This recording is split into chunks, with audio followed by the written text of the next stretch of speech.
ছোৱালীজনীৰ কাৰণে মেগী বনাইছোঁ। তাই যিহেতু ভাত পানী খাব কৰিব একেবাৰে নিবিচাৰে, সেইবাবে অলপ মেগী বহাই দিলোঁ। আৰু ইয়াতে গেছটো জ্বলাই লওঁ ধুনীয়াকৈ আৰু মেগীটোৱে বহাই দিওঁ। মেগীত মানে মই অকণমান হেৰিয়ে দিওঁ আৰু মেগী মছলাতে দিওঁ আৰু মেগী হৈ গ'ল। আৰু সৰু বাতি এটাতে তাইৰ কাৰণে মেগী এনেকৈ বাকি লৈছোঁ। বেছি নাখায় বাৰু, 2 চামুচমানেই খায়, কিন্তু ভাতটো একেবাৰে খাবলৈ নিবিচাৰে। ধুনীয়াকৈ বাকি ল'লোঁ আৰু লগতে কেইটামান আটা গুলি লৈছোঁ। ৰাতিপুৱা চাহৰ লগত যিহেতু খাবলৈ বেলেগ বিস্কুট আজি নায়েই, সেইবাবে আটা আৰু পিঁয়াজ কেঁচা জলকীয়া কাটি ল'লোঁ ধুনীয়াকৈ আৰু ধুনীয়াকৈ ঘুটি ল'লোঁ। আৰু এতিয়া মই গেছটো জ্বলাই দিওঁ। গেছ জ্বলি গ'ল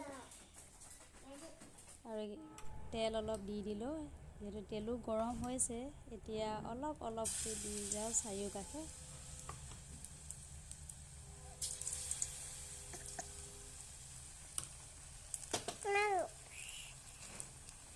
এনেকৈ চাৰিওকাষে অলপ অলপকৈ দি গৈছোঁ। মানে কেৰাহীটো আমাৰ সৰু, অলপ মানে ভিতৰতো গুৰুঙা টাইপৰ, অলপ বহল হ'লে বেছি ভাল হয়।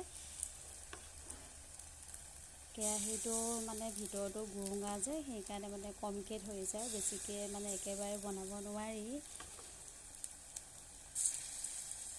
বাৰু যি কি নহওক তেনেকৈয়ে হৈ গৈছে বাৰু, চলি গৈছে, একো নাই।